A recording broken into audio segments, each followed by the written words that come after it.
Hello guys, what's up? So in this video I'm going to show you how to see when a TikTok video was posted. So for that you need to go to the creator's profile. So for now I'll go to my profile and I'll show you one example. Suppose I want to check when this video was posted.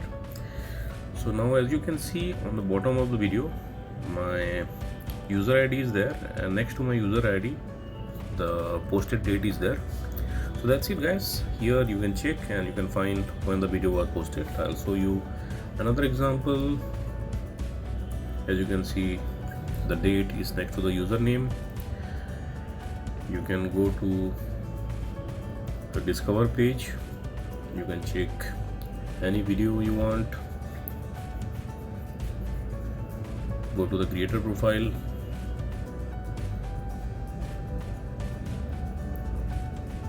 Now next to the creator username you can see when the video was posted. So that's it guys. Likewise you can see when the TikTok video was posted. So thanks for watching the video guys. See you in the next video.